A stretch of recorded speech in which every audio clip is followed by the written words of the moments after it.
Nagbabalik ang ating programa dito pa rin sa Teen Star Season 1. Ngayong araw ay makakasama na natin ang panibagong Teentastic guest. Isang pak na pak yan dahil mas makabuluhan na kwentuhan ang magaganap kasama ang ating susunod na Teentastic guest. Kaya huwag na natin patagalin pa ang mga aspiring artists ng Artist Lounge na si Judy, Kim, Kael, and May. Feel the heat, Teen Star, halina na sa'yo. Kulitan, tawanan pa, Teen Star, vibes ay high, lumipad sa saya. Pero bagong lahat ay bumati muna po kayo sa ating mga Teen Barkada viewers na nanonood mula Luzon, Visayas at Mindanao.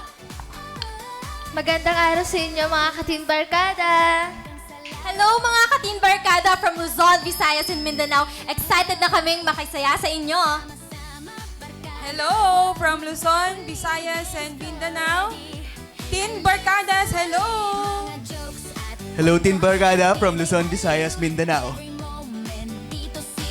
Ano ang iyong pinagkakaabalahan sa buhay bago kayo maging isang artist ng Artist Lounge? Ako po is pinagkakabalahan ko is pagsasayaw. Yeah. Ako naman, by profession, I'm a software QA engineer. Ako naman, ang pinagkakabalahan ko ngayon, by profession, I am a public teacher. Right now, ang pinagkakaabalahan ko is maging gym coach by freelance po. Ano ba ang inyong inspiration para pasukin ang pagiging isang artist? Ang naging inspiration ko here is, dati ako nagteatro sa National University under Tanghalang Nasyonal. Parang gusto ko pang ipagpatuloy yung na-experience ko sa teatro, then I want to do it naman sa likod ng camera.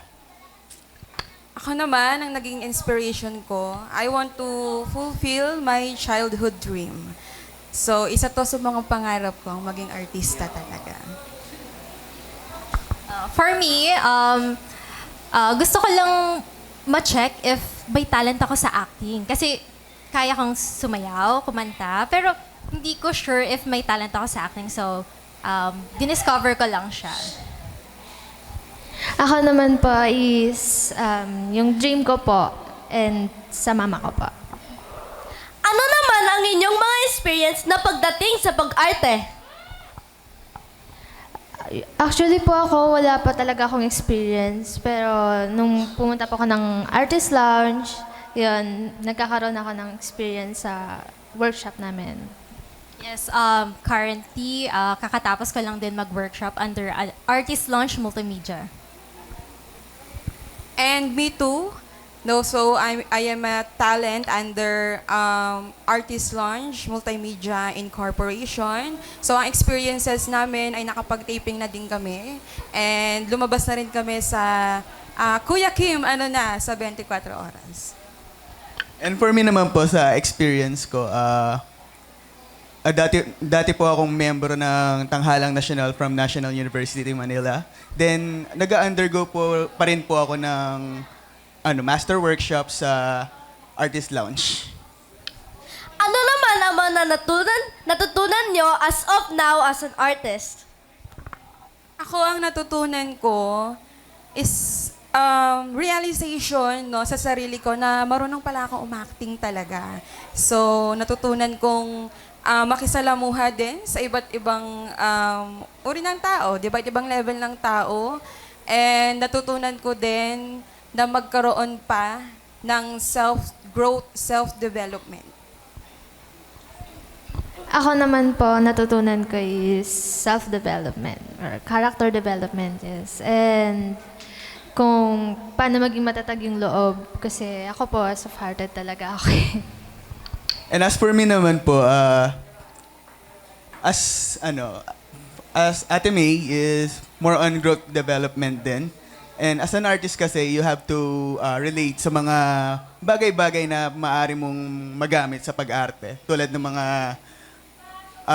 nakikita mo sa mga paligid mo. And for me po, sobrang na-surprise ako sa sarili ko na may talent pala ako sa acting. And sobrang thankful po ako kay Artist Launch kasi nailabas nila yung talent ko na yon. And natutunan ko rin kung paano makisama sa set. Yan. And sa mga tao na nakakasama natin sa work. Sa pagiging artist, ano ang mga dapat tandaan para hindi mapabayaan ang iba pang commitment? Yung dream mo po, ayan. Kung paano mo po pinupush yung sarili mo sa dream mo para matupad yung dream mo and yung sacrifices mo para hindi makalimutan ang pagiging committed. Sa akin, marami na nagsasabi nito, pero karaniwan is time management is yung paano mo hahatiin yung oras mo para sa passion mo, then sa other commitment mo sa buhay. Yun lang. Sa akin naman, ang dami ding nagtatanong sa akin. So, public teacher ka, paano mo nahahandle nga, nahati yung oras mo? So, yun, sabi din ni Kael, time management and self-discipline is the most important po. And of course, we should know our priorities. Lagi yan kaakibat ng time management. Ano naman ang struggle ninyo nung umpisa kayo sa artist industry? Ako, actually, yung pagiging shy. And nailabas yun ni Artist Launch. And sobrang thankful and grateful ako doon. Ako din, I have a low self-esteem talaga din.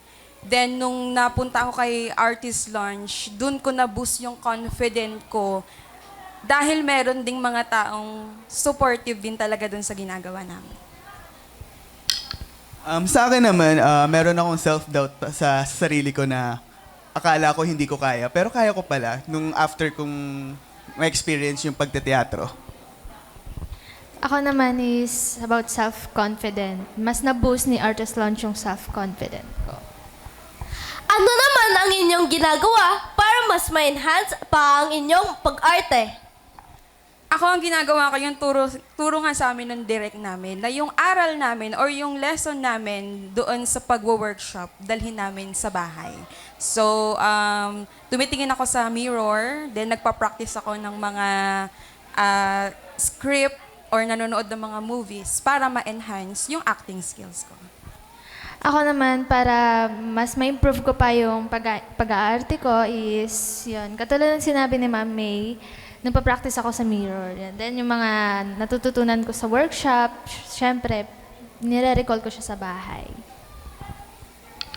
Same with them.